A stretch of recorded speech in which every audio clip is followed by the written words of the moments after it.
Wagner is back, and he's our guy today, just three of us. So here's our first topic. A report showing top officials at Penn State, including legendary coach Joe Paterno, stayed silent about sex abuse allegations against Jerry Sandusky. Nike officials have dropped Joe Paterno's name from the child care facility at the company's headquarters in Oregon.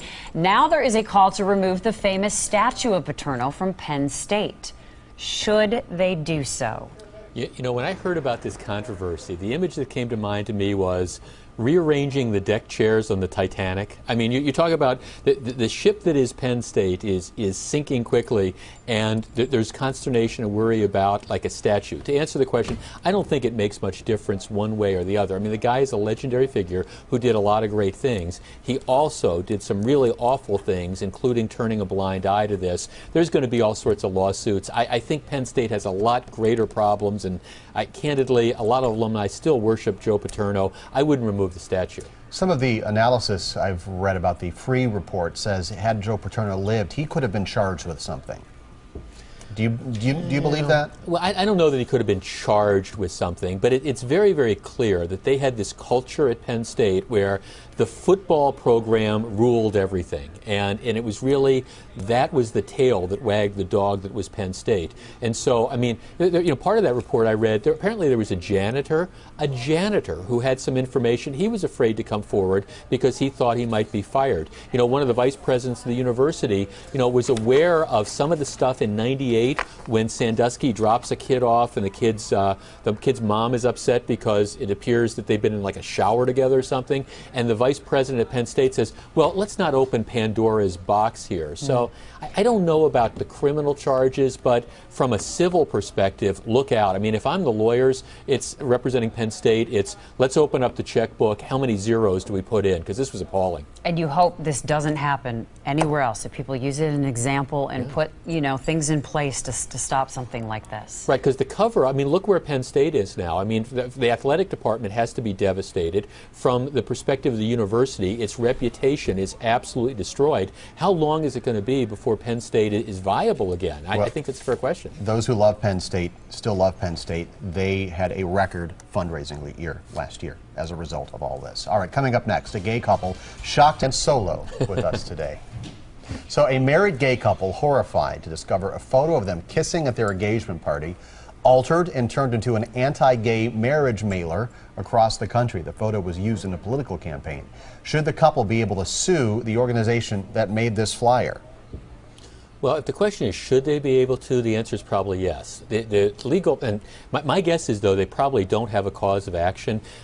This is wrong. This group should not have done this. But again, this is one of the problems that happens. This wasn't a copyrighted photo. This is one of the things that happens when you put those things out on the internet. It's just kind of open for like fair use. Now, is that right? No, this was appalling, and the group that did this should be absolutely ashamed of themselves. And if I put something on my Facebook page and I saw it being used in a fashion that I didn't approve, I'd be outraged. I'm just not sure, since it's not copyrighted, that they have a cause of action. So what if, let's say, somebody at the wedding took the picture and then posted that?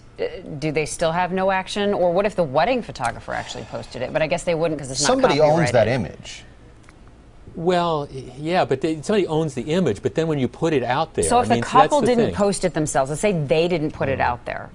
You know, I go to Steve Chamraz's whatever. We wrestle with these things all the time. Take a picture of him. I post it. Does he then have no action, even though I'm the one who posted it and somebody used it? Well, you might have an action against you for posting it, you know, improperly. And again, I mean, I don't want to give legal advice because it varies from state to state. But you know, this is again. The law is still catching up. Right. It's one of these concerns, and again, we talk about this all the time with the internet. People need to be really aware of this stuff, because when you put it out there, it's out there for God in the world to see and to use. Steve mentioned, you know, we do have to be in this business, and we have you know, talks from attorneys about this all the time. Sure. Well, and keep in mind, a lot of stuff. I mean, a lot of stuff that's up on the internet is copyright. You know, I mean, if you try to take a photo, for example, that from JS Online, and then you try to use it in another sort of fashion without getting the rights, well, okay, then it's a copyright infringement. But I don't think this was copyright. This was just something that somebody put up on their own Facebook page.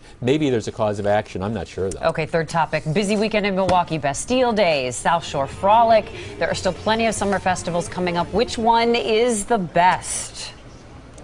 I'm going to say State Fair because I love to watch Brian do all the eating contests. State Fair is probably the king. And because for of me all too. your options on a stick. I love them all. How about that for the political stuff? Oh, I mean, Jeff, come on, take a stand. really. I'll take a stand. Be a guy. I don't know. It would be a but I love Festa Italiana. That's great as well. I'm going to go with State Fair too. With apologies, I was gonna say, we're running out of time. with apologies to my friend Don Smiley, I'm going to go with State Fair just for the people watching. Would you? Oh, you said State Fair too. And fried fruit on a stick, baby. Can't be.